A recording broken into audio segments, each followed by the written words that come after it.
Hello guys! It's 6 a.m. in the morning here in Turkey.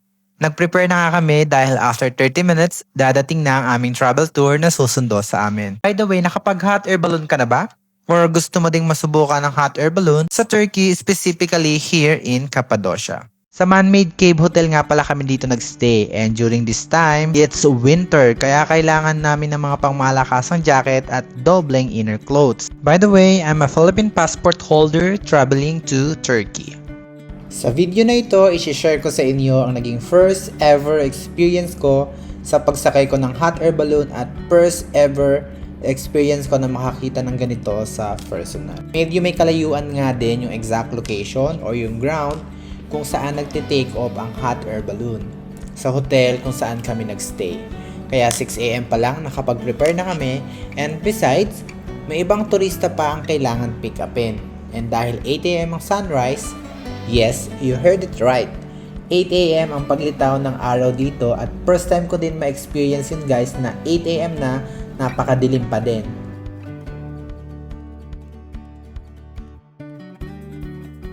Fast forward guys, nakarating na nga kami sa ground kung saan ang place ng take-off ng balloon. Sa mga magtatanong nga pala kung saang hotel kami nagstay and ano yung travel agency o tour guide na nag-assist sa amin to get a ride sa balloon, ilalagay ko yan lahat sa description below. And for now, kung ikaw ay andito pa din at nanonood, enjoy the magical experience riding an hot air balloon in a sunrise moment in Cappadocia, Turkey.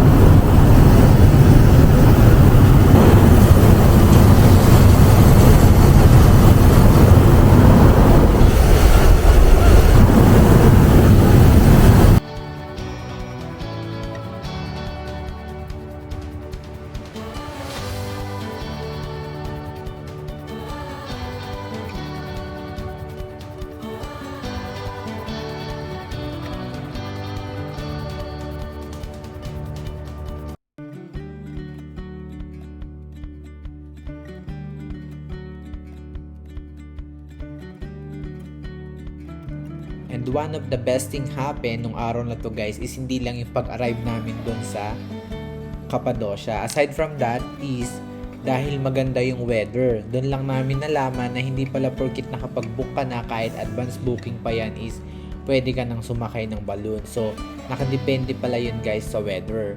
Pag sobrang hangin or may konting hangin, hindi talaga pwede magpalipad ng balloon dahil maaaring mag-cause yun ng accident. And sobrang blessed namin yung araw na nabook namin is yung araw din na gumanda yung weather.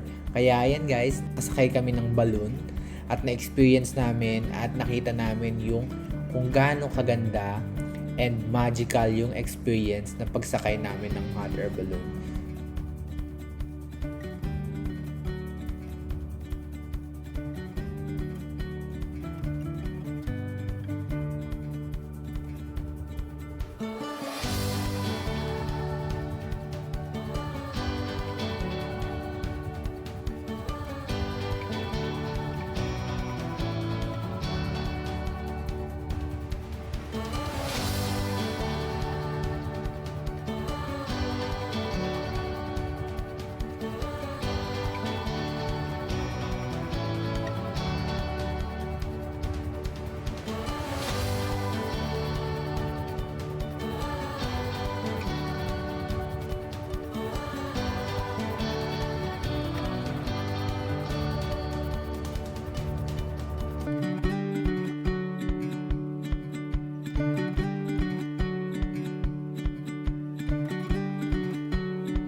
Yes!